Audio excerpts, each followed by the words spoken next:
Hello guys, welcome back to my YouTube channel creative commerce. आज हम मैंने आपको इकोनॉमिक्स के वीडियोस काफ़ी दिन से नहीं आई। आज इकोनॉमिक्स पढ़ेंगे, ठीक है। और अब जब तक ये पहले फॉरेन एक्सचेंज वाला चैप्टर कंप्लीट करेंगे हम अपना, और हमारे चैप्टर ख़त्म हो जाएगा, उसके बाद हम अपना अकाउंट्स का रिडम्पशन उसका इशू ऑफ डिबेंचर्स का चैप्टर शुरू करेंगे, ठीक है। हमारा इशू ऑफ शेयर्स का चैप्टर ख़त्म हो चुका है। अगर किसी ने वो वीडियोज़ नहीं देखी है तो जाके वो वीडियोस देखो पूरी। उसमें शायद 18 पार्ट है। माना मैंने पार्ट ज़्यादा बन गया, लेकिन मैंने ज़्यादा पार्ट में इसलिए बनाया है वीडियो, जिससे कि आपको हर एक छोटी छोटी चीज़ उस चैप्टर की समझ आए और कोई भी चीज़ आपकी मिस ना हो, ठीक है। तो अब अपनी इकोनॉमिक्स शुरू करके हैं। मैंने आपको इससे पहले वाली वीडियो तक इकोनॉमिक्स में जो आई थी उसमें ये बताया था कि आपका फॉरेन एक्सचेंज रेट में फिक्स एक्सचेंज रेट और फ्लेक्सिबल एक्सचेंज रेट क्या होता है।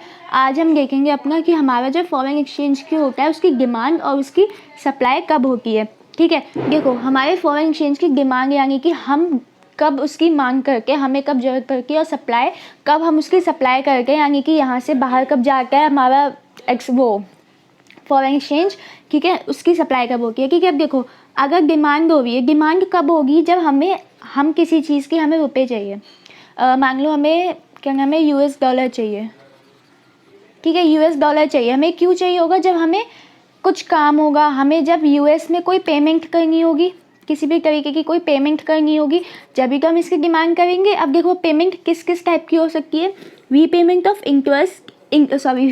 ऑफ इंटरनेशनल लोन्स, यानी कि हमने, मान लो हम इंडिया के हैं ना, इंडिया के बाहर हमने यूएस से कोई लोन लिया है, ठीक है, कोई लोन लिया है हमने, ठीक है। अब हमें उनकी रीपेमेंट करनी है, वापस उनका लोन चुकाना है, तो हम अपनी इंडियन रुपीज़ में तो उनकी रीपेमेंट करेंगे नहीं। हमें करने के लिए क्या चाहिए होगा? यूएस डॉलर, ठीक है। उसके लिए हमें डॉलर की ज़रूरत होगी, तो हम डॉलर की डिमांड करेंगे। सेकंड देखो, इम्पोर्ट्स, हमें बाहर से कुछ सामान मंगवाना है, बाहर से हमें कुछ सामान मंगवाना है, ठीक है। तो हम अगर वो सामान मंगवाएंगे तो हम उसकी जो पेमेंट करेंगे बाहर, वो उनके यूएस डॉलर में करेंगे। हमें ऐसा तो है नहीं हम उसमें अपनी रुपीज़ में पेमेंट करेंगे, ऐसा तो है नहीं, ठीक है। तो इसके लिए भी हम फॉरेन एक्सचेंज की डिमांड करेंगे। थर्ड देखो, डायरेक्ट परचेज अब्रॉड, यानी कि अब देखो, मान लो हम बाहर गए हैं, यूएस गए हैं, ठीक है। वहाँ पे हमें कोई चीज़ समझ आई है, हमें कोई चीज़ परचेज करनी है, खरीदनी है हमें कोई चीज़, तो भी हमें यूएस डॉलर की ज़रूरत पड़ेगी, क्योंकि ऐसा नहीं है कि हम वहाँ पे जाके रुपीज़ में अपनी पेमेंट करेंगे, हमें उसके लिए भी डॉलर की ज़रूरत पड़ेगी। फोर्थ देखो, ग्रेंट्स एंड डोनेशन गिवन, यानी कि हमें बाहर कोई डोनेशन करना है, कोई भी किसी को कुछ भी गिफ्ट भेजना, डोनेशन वगैरह करनी है हमें बाहर, तो भी हम यूएस डॉलर में करेंगे, अपनी करेंसी में खोलेंगे, हम किसी और को डोनेट करेंगे। अगर किसी बाहर की कंट्री में कर रहे हैं तो। फिफ्थ देखो, पेमेंट ऑफ इनकम, यानी कि अगर मैं इसका एग्जांपल दूँ आपको, जैसे हम लोग कोई काम करा रहे हैं किसी से, ठीक है, किसी और से हमने कोई काम कराया, ठीक है। अब वो काम बाहर वाले बंदे से कराया हमने, यूएस के बंदे से हमने कोई काम कराया, ठीक है। अब जो हम वो काम की उसको पेमेंट करेंगे, उसकी इनकम की हम पेमेंट करेंगे, तो हम उसको यूएस डॉलर में तो देंगे। ये तो कहेंगे नहीं कि भाई तो रुपीज़ से काम चला ले, है ना। वो बंदा क्या करेगा भाई, उसका वो बाहर का है, उसको यूएस डॉलर की जरूरत पड़ेगी, तो हम यूएस डॉलर में उसकी पेमेंट करेंगे। आगे देखो, स्पेकुलेटिव ट्रेडिंग। स्पेकुलेटिव का मतलब एक हिसाब से आपको देखा जाए तो उसे कहते हैं जैसे जुआ टाइप का जो होता है, ऐसे कुछ होता है इसका हिंदी में, ठीक है। मतलब कि हमने डॉलर खरीद के रख लिया बाहर का, हमने मतलब यूएस डॉलर खरीद के लिए। डॉलर में एक एग्जांपल दे रही हूँ, ये मत कहना हम सोचना कि हम डॉलर खरीदेंगे कुछ करेंगे। मैं एक एग्जांपल लेके चला है, एक कॉमन डॉलर, ठीक है। जैसे हमने डॉलर खरीद लिया, ठीक है। अब देखो, हमने डॉलर खरीद लिया, ठीक है। हम क्या करेंगे, जब डॉलर की वो रेट कम होंगे जब हम उसे खरीद लेंगे, ठीक है। और हम बेचेंगे कब? जब उसके रेट ज़्यादा हो जाएंगे, जिससे कि हमें उसके ज़्यादा पैसे मिले, हमें कुछ प्रॉफिट हो जाए, ठीक है। इसी को हम कहते हैं स्पेकुलेटिव ट्रेडिंग, ठीक है। तो इसके लिए भी स्पेकुलेटिव ट्रेडिंग ठीक है, इसके लिए भी हम लोग उसकी डॉलर की या फिर किसी भी फॉरेन एक्सचेंज की डिमांड करते हैं, ठीक है। आगे देखो, अब हम यहाँ से सप्लाई कब करेंगे, यानी कि हम सप्लाई करेंगे, यानी कि जो बाहर के लोग हैं वो हमारे इंडियन रुपये की डिमांड कब करेंगे, हमारी सप्लाई उनकी डिमांड, हमारी डिमांड उनकी सप्लाई, ठीक है। अब देखो, हम यहाँ से सप्लाई कब करेंगे, यानी कि वो लोग, बाहर वाले लोग हमारे इंडियन रुपये की डिमांड कब करेंगे। देखो, अगर उन लोगों को हमारे यहाँ पे कोई पेमेंट करनी है तो वो लोग हम वो लोग हमारे इंडियन रुपीज़ की डिमांड करेंगे, क्योंकि जिस तरीके से हम लोग उनको पेमेंट करके डॉलर में, ऐसे ही वो लोग भी हमें पेमेंट करेंगे हमारी सारी रुपीज़ में, क्योंकि हमारी करेंसी क्या है, रुपी। ठीक है, तो देखो पहला देखो, loans from rest of the world, यानी कि बाहर के किसी बंदे ने लोन लिया है, ठीक है, हमसे, जैसे मान लो इंडिया से कोई लोन लिया है, ठीक है, अब उसे हमें पेमेंट करनी है, तो हमें वापस हमारी पेमेंट उसमें करेगा, किस में करेगा, रुपी में करेगा हमें पेमेंट, तो उसके लिए वो डिमांड करेगा, हम लोग यहाँ से सप्लाई करेंगे अपनी रुपी की। ठीक है, इसमें देखो अगला एक्सपोर्ट्स, यानी कि हमें बाहर कोई सामान भेजा है हमने, जैसे ये सब जो ये वाले पॉइंट है ना, इन सब का उल्टा है, ये सारे पॉइंट इन सब पॉइंट के उल्टे है, अपोजिट है बिल्कुल। ठीक है, जैसे इसमें का इम्पोर्ट, हम इम्पोर्ट करेंगे तो हमें पेमेंट करने के लिए US डॉलर की ज़रूरत पड़ेगी, वहाँ से कुछ सामान खरीदेंगे। ऐसे ही अगर हम एक्सपोर्ट करेंगे, यहाँ से हम कोई सामान भेजेंगे, तो बाहर जो भी खरीद रहा है वो हमें पेमेंट किस में करेगा, हमारी रुपी में। आगे देखो, direct purchase by rest of the world, यानी कि कोई बाहर का बंदा आके हमारे इंडिया में आके कुछ चीज़ खरीद रहा है, परचेज़ कर रहा है, तो वो पेमेंट किस में करेगा, हमारी इंडिया रुपी, हमारी उसकी रुपी की करेंसी में। यूएस का कोई बंदा आ रहा है तो वो डॉलर में यहाँ पे अपनी पेमेंट नहीं करेगा, वो पेमेंट करेगा इंडिया रुपी में। ठीक है, आगे देखो 4th point, grant and donation from rest of the world, यानी कि कोई बाहर का बंदा आ रहा है, ठीक है, उसको आ नहीं रहा, मतलब उसे कोई डोनेशन करनी है हमारे इंडिया में, तो वो डोनेशन जो करेगा वो ये नहीं है कि उसकी करेंसी में डोनेशन करेगा। कोई US का बंदा है, उसको अगर इंडिया के यहाँ पे कोई भी डोनेशन करनी है, तो ये नहीं है कि वो अपने डॉलर में डोनेट करेगा, यहाँ पे इंडियन रुपी में ही, इंडियन करेंसी में ही वो डोनेट करेगा, उसके लिए भी उसे ज़रूरत पड़ेगी इंडियन करेंसी की। आगे देखो इनकम रिसीप्ट्स, यानी कि यहाँ पे हमारा क्या था, हम लोग किसी से बाहर वाले से काम करा रहे हैं, तो हम उसको पेमेंट किस में करेंगे, डॉलर में, क्योंकि अगर वो बंदा US का है, मैंने एक एग्जांपल लिया था। ठीक है, अब देखो कोई हम लोग किसी का काम कर रहे हैं बाहर रेस्ट ऑफ द वर्ल्ड में, किसी का काम कर रहे हैं, तो वो हमें पेमेंट करेंगे हमारी इंडियन रुपी में।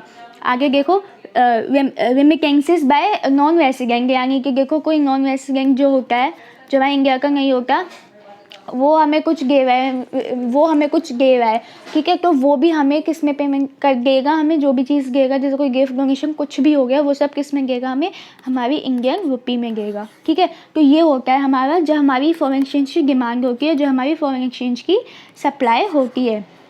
ठीक है, अब देखो, अब हमारा एक वर्ड आता है फॉरेन एक्सचेंज मार्केट, जिसको हम फॉरेक्स मार्केट भी कहा जाता है, फॉरेन एक्सचेंज मार्केट को। ठीक है, ये देखो, ये जो आपका डायग्राम है, इस डायग्राम को देखो,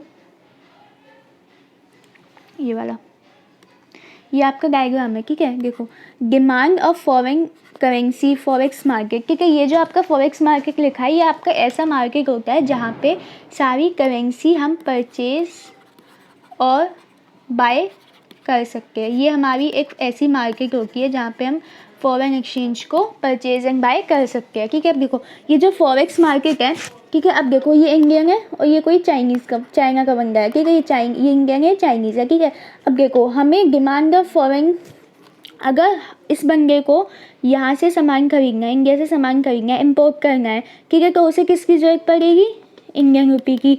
हमें अगर बाहर से कुछ सामान खरीदना है, तो हमें किसकी ज़रूरत पड़ेगी, चाइना की। वो क्या है, करेंसी आपकी, देखो मैंने यहाँ लिखी हुई है इसकी, सॉरी, चाइना की करेंसी में भूल गई कौन सी है, नहीं लिखी नहीं है, मैं भूल गई। ठीक है, जो भी मतलब चाइना की जो करेंसी होगी, उसी में हमें उसकी पेमेंट करनी पड़ेगी। ठीक है, तो इसी के लिए जो फॉरेन एक्सचेंज मार्केट होता है, ये हमारा एक मार्केट होता है जहाँ पे हम अपनी सारी परचेज एंड बाय कर सकते हैं अपनी फॉरेन एक्सचेंज को। ठीक है, अब देखो, ये एक टॉपिक था और इसका आप देख लेंगे, फॉरेन एक्सचेंज मार्केट को डीप में पढ़ लेंगे, वैसे इसका यही एक होता है।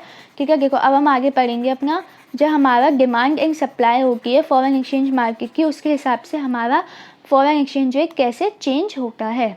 देखो, ये देखो, effects of changing demand and supply on foreign exchange rate, यानी कि डिमांड और सप्लाई की वजह से हमारा फॉरेन एक्सचेंज रेट कैसे चेंज होता है। मैंने आपको बताया था कि हमारे फॉरेन एक्सचेंज रेट दो टाइप के होते हैं, एक होता है हमारा फिक्स्ड, एक होता है हमारा फ्लेक्सिबल। फिक्स में क्या बताया था मैंने आपको कि गवर्नमेंट और RBI हमारा फिक्स कर देती है, इसको कोई भी चेंज नहीं कर सकता। और ये फ्लेक्सिबल किसके बेसिस पे होता है, मार्केट में जो डिमांड और सप्लाई है, डिमांड एंड सप्लाई के बेसिस पे ये चेंज होता रहता है।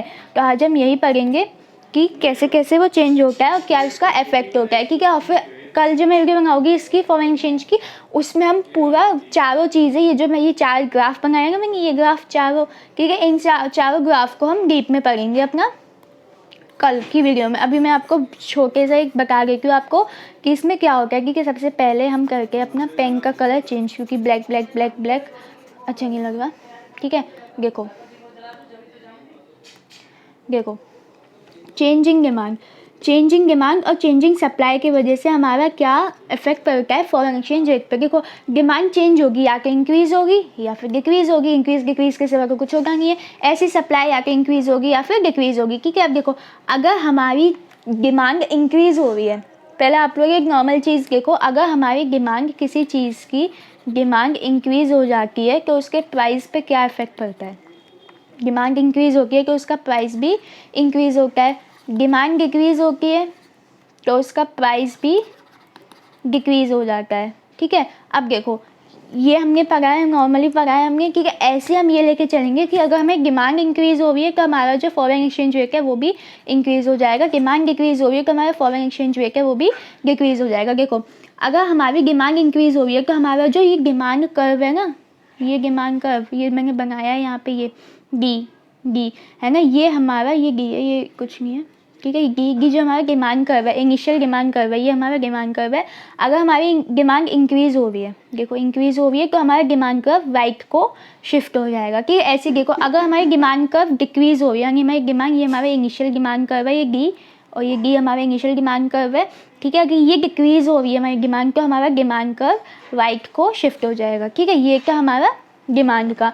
अब देखो सप्लाई का, देखो अगर हमारी सप्लाई इंक्रीज़ हो रही है, हमारी इनिशियल सप्लाई है ये एस, ठीक है, ये हमारी इंक्रीज़ हो रही है, तो हमारी जो ये सप्लाई कर्व है ये हमारा राइट को शिफ्ट हो जाएगा। इंक्रीज़ होता है तो हमेशा राइट को शिफ्ट होता है, ठीक है। और कोई भी चीज़ हो, चाहे डिमांड हो चाहे सप्लाई हो, ठीक है। ऐसे देखो, ये हमारा सप्लाई है, ये हमारी इनिशियल सप्लाई कर्व है, ये डिक्रीज़ हो रही है तो हमारी लेफ़्ट को शिफ्ट हो रही है, ठीक है। और मैं इसको मिटा देती हूँ, आप लोग एक बार इसका स्क्रीनशॉट ले लो, जिससे कि आप लोगों को प्रॉब्लम ना हो। मैं पहले वाला पेज भी दिखा देती हूँ आप लोगों को एक बार फिर से, 1 मिनट।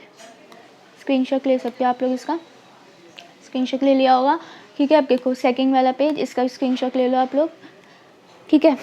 अब देखो, ये था हमारा एक नॉर्मल सी चीज़ कि हमारी डिमांड, कोई भी चीज़ इंक्रीज़ होती है तो उसका कर्व हमेशा राइट को शिफ्ट होता है। कोई भी चीज़ डिक्रीज़ होती है तो उसका कर्व हमेशा लेफ़्ट को शिफ्ट होता है, ठीक है। तो आज की वीडियो में मैंने आपको इतना ही बताना था। अब इन चारों के बारे में हम डीप में पढ़ेंगे अपनी नेक्स्ट वीडियो में। और thank you for watching my video. Video पसंद आई तो इसको लाइक कीजिएगा, चैनल को सब्सक्राइब कीजिएगा अगर अभी तक नहीं किया है, ठीक है।